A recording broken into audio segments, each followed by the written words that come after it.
Greetings, everybody. Greetings and welcome. We're going to be watching some more PvZ. We just saw Huck play an absolutely insane PvZ against... Oh, I'm already forgetting the name. It was... Oh my god, I'm forgetting the name. I just watched it. It was Huck versus... I said his name so much, but it was a PvZ on my Metalopolis. It was so long. So we're going to go ahead and play. It looks like these guys have actually just played a game before this. It is going to be LiquidRet, who is the Zerg player in the bottom right, going up against Alej, the Protoss player in the top right. So this is going to be very, very exciting. We're going to go ahead and see what these guys are doing. I can't believe I'm forgetting the name of the guy that Huck just played. It was an awesome game. I really should remember that. It was Liquid Huck against... I think it was... Oh, it was Harry Zenith. That's who it was, Harry Zenith. I have remembered. I had never encountered that player before, so sorry for about mistaking that little blunder. But now... we're going to say, and it looks like the guys are going to pause. It's not going to affect us as really this is a replay. So once these guys continue, and there it is. So that was the pause. So that pause is done. Now, Rhett is on Team Liquid. He is a really strong player. I can't remember if he's one of the guys in Korea or not at the moment, living in the Liquid OGS house. But that is a very likely possibility, as there are a bunch of Liquid guys living in there. So... we'll see what these guys are going to go ahead and do in this game. Alej, I have never heard of before. However, he's got to be strong, and he's going to be friendly with Rhett. He's playing against Rhett, so I'm very curious to see how he is going to be go ahead and approach this game. As PvZ is an awesome matchup, very dynamic matchup, very, very cool. There's so many interesting things that happen. Zerg has the ability to tech switch crazily, macro up a ton. That last game, we saw a fast 4 bases on both players' parts. That was really cool to see. Definitely playing for the late game in an incredible fashion. So Rhett is going to go ahead and get a spawning pool first, and there is the hatchery going thrown down. It's not going to be blocked off at all by the probe of Alej. We're going to go ahead and see this guy. And Alej, WTF, he's definitely not expecting that hatchery to be up with that spawning pool, so he is confused. Rhett is definitely a macro player. I want to point that out immediately. Rhett gets so many bases. He does so well with his macro. I've seen him be passive and pretty early for Burrow. So Alej is being funny about just joking about the fact that the drone hit. He gets caught off guard with that. Definitely wanted to block that off. As going up against a macro Zerg like Idra or Rhett, it is very important to try and delay them in any form of getting bases that you can, as you've got to try and do that, because otherwise you could easily get overrun. You've got to do a ton of aggression, prevent them from being able to be comfortable in making drones. So many interesting things along those lines. So looking back here at the base of Alej, we do see that he is getting a sentry out. He's got both gases out. This is definitely looking like the beginning of a 3-gate sentry fast expand. He's going ahead and chrono boosting both out. I'm not quite sure why he's chrono boosting out the sentry. That doesn't seem very necessary. He might be trying to just making sure that he has it out just in case, but it seems like he could actually use that for either probes or for the work gate itself. So we're actually seeing a second gateway going down, and no third gateway. I don't know if he's waiting for the third or not. He might be doing his own variation of a 2-gate pressure, trying to fake the sentry expand, possibly. We are going to see him actually, he's going to save the probe. Yes, the probe actually emerges alive. Unfortunately for Rhett, who is boosting 6 drones, guys, he wants to macro. Rhett definitely wants the macro. This is definitely looking solid on his point. We'll see that he's actually got metabolic boost on the way, and he's only mining with 1 drone in his expansion. In his extractor, not expansion. In his extractor, definitely wants to get as many minerals as possible. Definitely wants to poke in and see what he can see from Alej. Alej has thrown down his 3rd gateway at a late timing, to be honest, and he hasn't seen much. We can see in his vision that he has not actually seen anything important from Rhett, except for the fact that there was that expansion timing that really confused him. So Alej does now have a bunch of sentries as well as a zealot. He's getting a pylon down here to be able to warp in on low ground. He's not producing it on the low ground itself. Definitely wants to get up this nexus very, very soon. Around now is when you want that nexus. He does have the money to start getting it up. Warp gate did just finish as well, so he will be able to get this going. And there is the nexus. There is the nexus. There is the nexus. He has thrown that down now. Warping in units on the low ground, strictly sentries. Definitely going to be micro bullet and make sure they can force shield away from these links.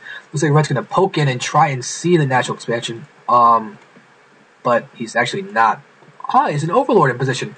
So he's going to see this probe and definitely assume that there is going to be this here, as he's looks like Alej not wear that overlord at all. But here we have the links that are run in and run away. They can't really try and delay this Nexus. Because of all of these sentries, they can easily get force fielded in, or just force fielded away from the Nexus, and then Rhett would be losing Zerglings for free. So wise enough, he's gonna retreat.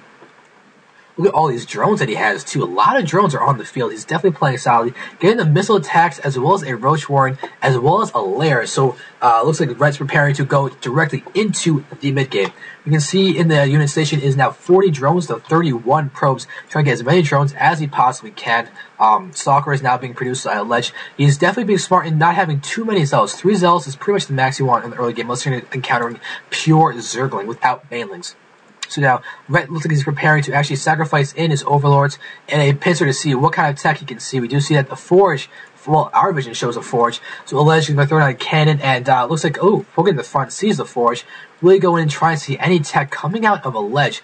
Right now, Alej is just on Gateway tech. You can see that he does have still just the original 3 gateways, producing 1 more, but there's no Robo, there's no Stargate, or anything along the way. It looks like Rhett's doing a great job of scouting, moving in, and seeing so much. Wow, so Link's out here going to go ahead and see that Red's poking in. It's going to see these gateways, sees Nexus being chrono boosted. It's definitely going to be expecting economic play. He's got to feel solid in that respect, because this is his type of game. We'll see how Alej is going to fare. He's continuing to bring in some Stalkers. He has not pressured Rhett yet. Rhett is still making drones.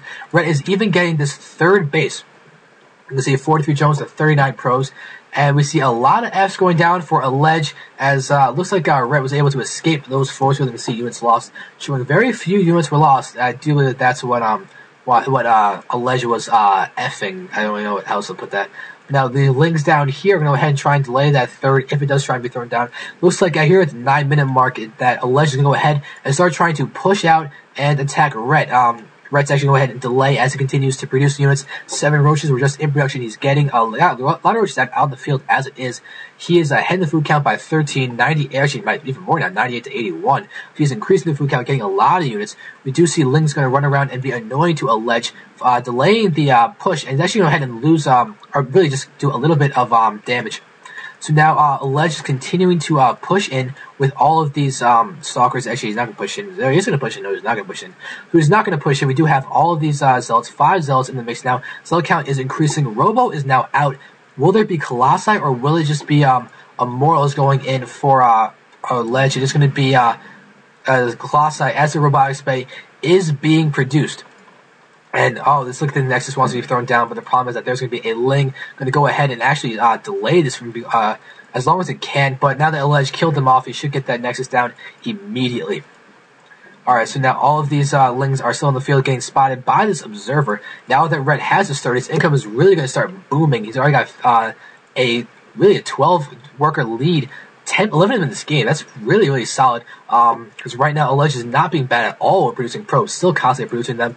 He's got this Nexus on the way. But Rhett is just playing for such macro. It is very impressive. He's got the +1 missile attacks. He's got the Tonguing Claws and Burrow for his Roaches. He does have Burrow at the very, very least.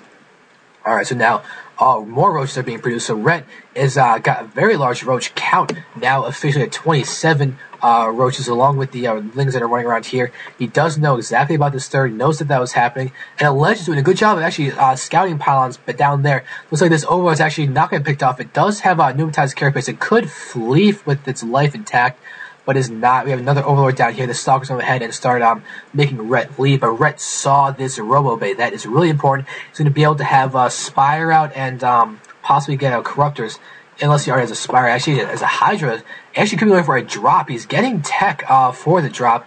He's got the pneumatized carapace already, and his Vengeful Sax is here researching. Pneumatized carapace is Overlord speed. Vengeful Sax is the Overlord drop. Red's now also getting a 4th base right now at the 12-minute mark. He really wants to play for the economy gameplay, and now it's going to continue to run in. We do have this Lair. Not really doing much. It's just sort of giving Larva to Rhett, which is very important. The Infestation Pit is out, so we can see Hive Tech. We also just see Infestors coming out. Both are very viable options. You see Alej is going ahead and now starting to macro up with his 3rd. He's getting a lot more probes. He's being great with producing probes. He's actually doing something very Zergy and rally pointing all of his nexuses to that base. Looks like that overload is going to go down. Ret is still ahead in the food count by about 30, 158 to 129. So very solid gameplay from him, staying ahead. And we do have 4 infestors on the field, each with enough for actually at very least a single fungal growth. Yep, a single fungal growth on every single one. I don't think we have blink on the stalkers quite yet. Don't believe so. But it looks like these roaches are being very active. This, oh wow, it's a good force field can actually prevent roaches from really being able to attack. And a fungal growth on this Colossus is actually allowed to get sniped. Great fungal growth and risking a retreat after killing off that Colossus. Very, very well done by Ret. Those force fields ended up being used against him. So Alej, him being Alej. So Alej is falls prey to that. And it's so sad to actually have that Colossus sniped. He does kill off a fair bit of roaches, but now the Colossus count is back down to 1. Alright, so looking down here, we can see the upgrades for Alej is at 1-0. Do not believe he has a Twilight Council on the field yet. It's not even producing one. Looking around, I don't see one. We do have gateways being produced. Strictly gateways, no other tech units. Colossus is being produced at 2 different robos. So dual robo Colossi is happening at the moment. No Twilight Council because no blink. Blink would be a very, very good addition to his army right now. But the Ret does have all these fungal growth possibilities to shut down those blink capabilities. We do have the Baneling Nest completed, so we could be seeing Baneling drops with these, actually, just as I say that, we have Baneling drops happening with these guys. This Observer is now in the mix, but there's no anti-air or detection to take that out. Looks like Ret's going to go ahead and go for a counter-attack down here. Or not a counter, just an attack down here. Is not exactly responding to any other attacks. He does have an Overlord watching those rocks, as these rocks between the bases can be broken down and attacked through. Ret is going for a shot down here, and he actually really could. Oh, here we go. Big engagement down here, as these guys are definitely susceptible. And oh no, fungal growth and all these guys. Bandit's going to drop on top of every single one of these stalkers and colossi. We're going to do a ton of damage, and Ret is eating a lot of those hits from those colossi, but it's going to be able to snipe them off with the fungal growth. And there's the colossi go down. Alej is taking a lot of damage. Ret is really taking the lead. Those Baneling bombs were incredibly effective, and there we have the the infestor got sniped, but still Ret is moving in with even more roaches on the way. Lings and roaches are being in production, as well as a hive, and those lings just took down that Colossus. Colossus is being produced, and it looks like Ret is going to go ahead and just start whittling down the probe count as much as he possibly can. He knows he has a macro lead. Taking down any amount of probes right now is definitely great, but we do have one cannon down there doing as much damage as it can, but Ret is doing a great job. Looking down here, we do have the hive about to finish along with the spire. We could be seeing greater spire tech happening, but it looks like this base got taken down in the midst of all this. Alej is definitely doing well with that. Wondering how he did that. Possibly could be DTs would be a way to do that, but I really don't see any DT tech on the field, so he must have moved around with some kind of use. Ret is now retaking that base. I'm kind of sorry that I missed that base getting destroyed, but Ret is too busy being an awesome Zerg man. 71 drones to 46 probes. Alej is still going to be able to recover. He has that Nexus still alive, so it's going to be a 3 probe at a time, continuous corner boosted production possibilities for him. So now Ret has more Banelings being morphed right now. Well, even more Banelings being morphed now. We do see an additional 10 Banelings being morphed. Double Colossi is still on the field. And well, where is the Greater Spire? There it is. Greater Spire tech on the way. Where are the Corruptors? Ret is approaching max. He's at 177 out of 200. He could easily produce some Corruptors against going. I just hear a Nidus Worm pop out in the field somewhere.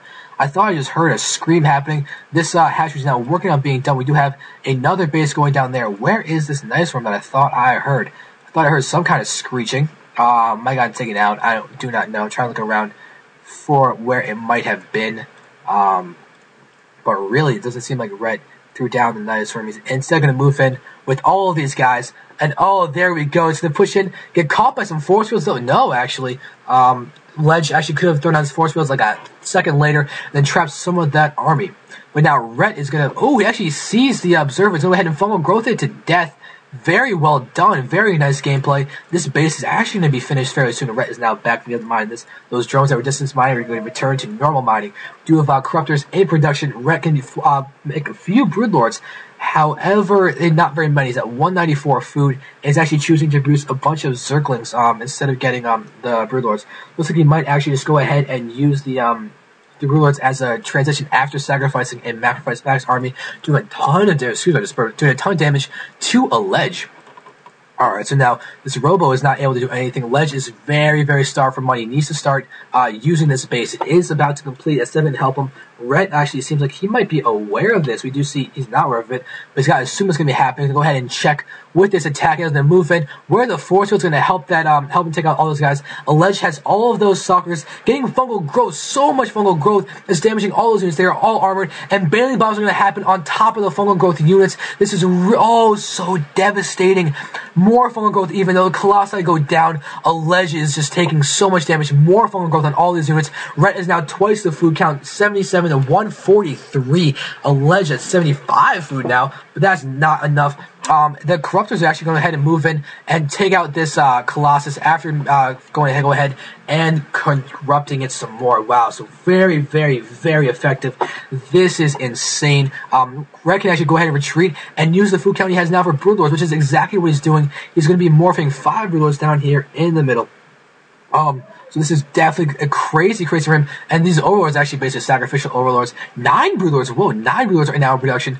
All of them are down here, and Alej is just saying, looks like he might be about to GG, knowing he's taking so much damage. He's got to be feeling so far apart. He's got to know the macro power of Ret. We can see that in his vision. He's aware that this base existed, but he's got to know that there's going to be so much along the way. And now, Ret's even morphing more Banelings. 11 Banelings are on the way, and this could be devastating for Alej. I don't know if Alej can deal with this. No way he can deal with 9 Broodlords. I really hope he has Blink Stalkers. Where are his upgrades at right now? He's at 1-1. I don't think he still doesn't have a Twilight Council. I think there's no Blink. So there's no answer for this. Do his Stalkers have Blink? I would really, really hope so. Looking in, they don't have Blink. Oh, that is bad for him. He really, really needs to have the Blink in order to hope that to have to deal with those Broodlords. Now he'll be able to move in and actually even hitting those. And now upon seeing the Broodlords, there's GG. More Banelings going to be hitting the fungal growth. Well played, very well managed by Alej, or however you want to pronounce his name, but very well done. Ret emerges victorious in a very, very solid game. So well done by both players, and I like that. I'm just going to say that I enjoyed that game.